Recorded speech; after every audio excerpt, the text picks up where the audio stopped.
আসসালামু আলাইকুম। সবাই কেমন আছেন? আমরা আলহামদুলিল্লাহ ভালো আছি। তো দীর্ঘদিন খুলনায় থাকার পর আমরা ঢাকায় এসে পৌঁছেছি। তো সকালবেলায় এসে পৌঁছে গেছি। তো এই হচ্ছে 2 বালতি ভরে আমরা মাংস এনেছিলাম, কোরবানির মাংস। আমার বাবার বাড়িতে কোরবানি দিয়েছিল, তো সেখান থেকে মাংস নিয়ে এসেছি। তো আসলে কি বাসে বা মাংস নেওয়া তো সম্পূর্ণ নিষেধ, কারণ পানি ঝরে। এই কারণে বালতি কিনে বালতিতে ভরে এভাবে মাংস নিয়ে আসছি আমরা। তো রাতে যেহেতু বালতিতে রেখেছি, সকাল হতে হতে কিছুটা পানি ছেড়ে দিয়েছে, আবার কিছু শক্ত রয়ে গেছে।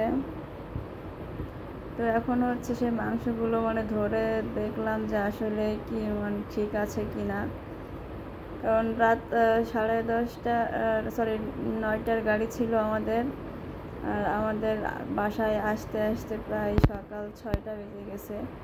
তো অনেক সময় লং টাইম, এই কারণে মাংসটা নষ্ট হয়ে গেছে কিনা সেটা চেক করে নিচ্ছি।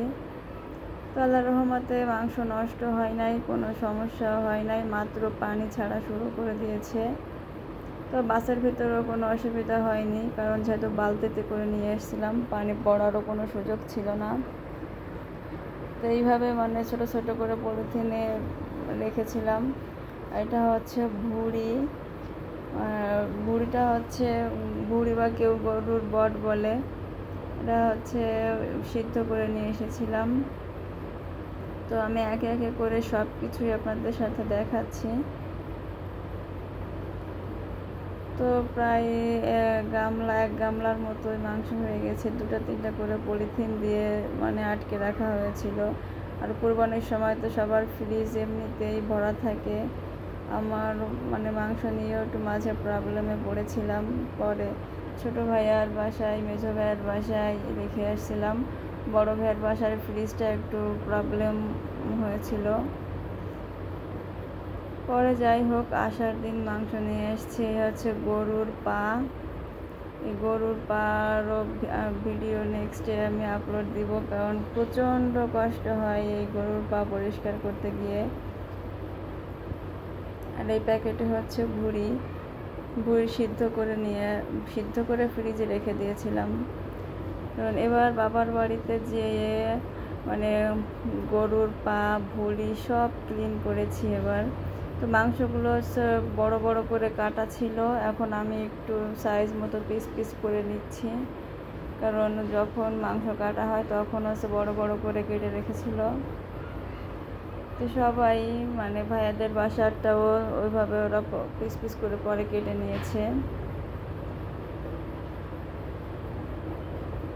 তো এগুলো এখনও জমাট রয়ে গেছে, এগুলো আরও সময় লাগবে ছাড়তে। সব মিলে মোটামুটি মাশাআল্লাহ অনেক হয়েছে।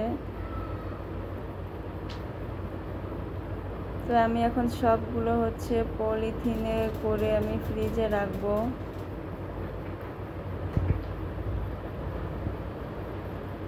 তো সব পলিথিনে করে ফ্রিজে আমি অলরেডি রেখে দিয়েছি, কারণ বেশি সময় রাখা যাবে না, তাহলে মাংস থেকে গন্ধ হয়ে যাবে। তো সব এভাবে গাদায় গোদায় ফ্রিজে রেখেছি। অল্প মাংস হলে আমি বক্সে রেখে দিই, অল্প কিছু হলেই। কিন্তু যেহেতু মাংস বেশি, এই কারণে আমি সব পলিথিন করে রেখেছি। তো এই ছিল আমার আজকের ভিডিও। সবাই ভালো থাকবেন, সুস্থ থাকবেন। আল্লাহ হাফেজ।